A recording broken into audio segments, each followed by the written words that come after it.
So are you looking for a job? Did you hear who's hiring? The IRS.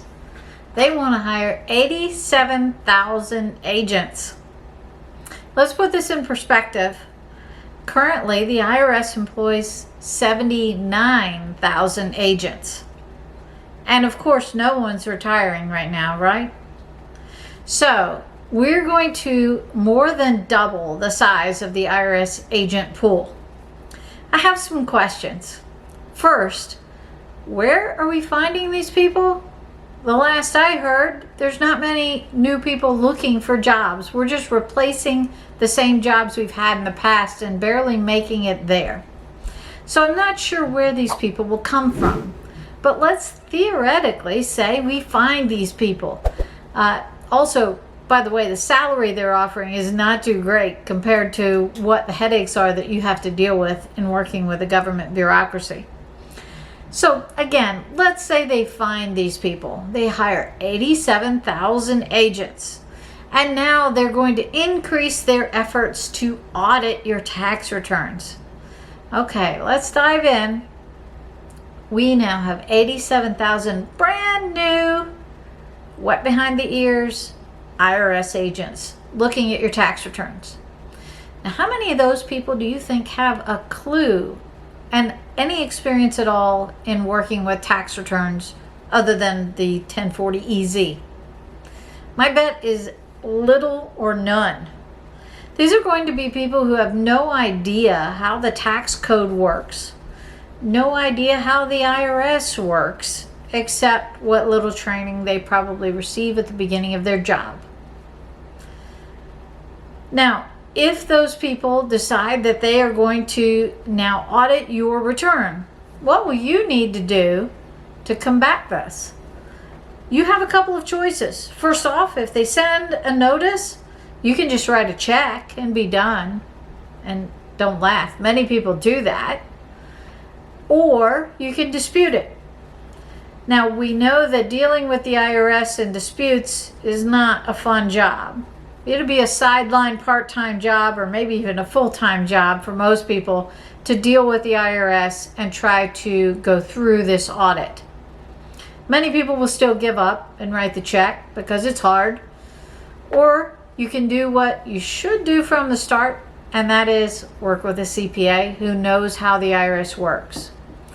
I personally have dealt with the IRS for the past 30 years, and it's not for the weak at heart. It is a tiring job and very frustrating to deal with. And yes, do you want to give up some days? Yes.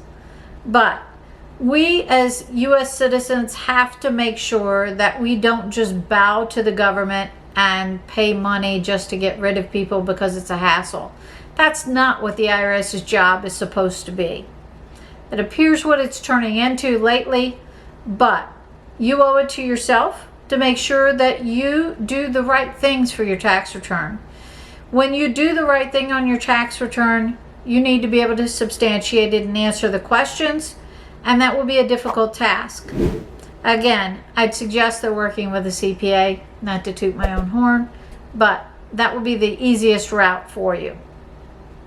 So let's say now that you are working with a CPA, what could you have done to even avoid having to deal with the IRS, or what could lower your chances of having to deal with these 87,000 new agents?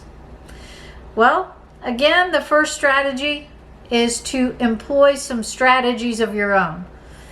We utilize a checklist of 87 tax strategies, not to be confused with 87,000 agents, on each and every client that we work with.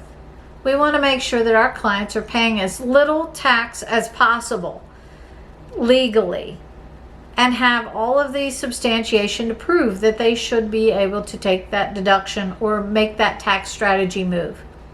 So, do you want to employ 87 tax strategies to combat the IRS or deal with 87,000 agents? I think that choice is pretty clear.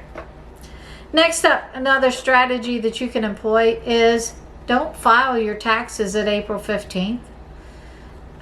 Extensions are free. Now, that doesn't mean that you can wait to pay your bill. You should know how much you owe, and that must be paid by April 15th. but you don't have to file if you extend your return until October 15th. In the past, most people have said, hey, I want to get that out of the way. What can I do to make sure that we just put this thing to bed? And that was a smart idea in the past for many, but it's becoming less and less of a viable option for you.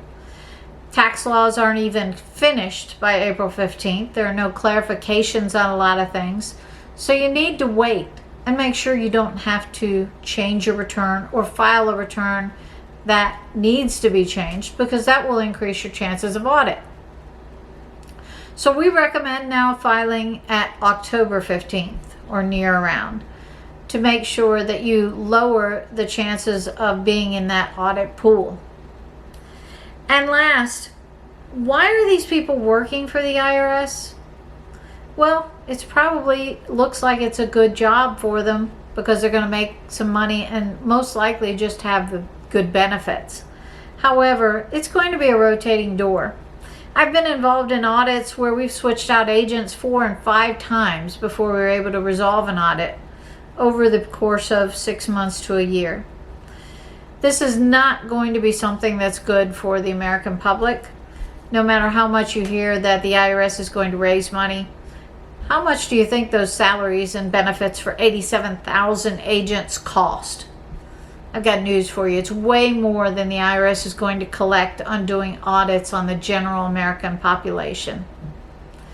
So, if you have your choice, make the moves to not get involved in the 87,000 agents in the IRS and do tax strategies to protect yourself and have a good CPA on your side to make sure that if you do have to deal with them, that it's not as difficult of a process and it's not a losing battle to start with. Please follow us on Facebook and Instagram. Please make sure to check out our blog and our website linked below. Subscribe to our YouTube channel and hit the bell to be notified when we post. You can email me at donna@pyopaccounting.com.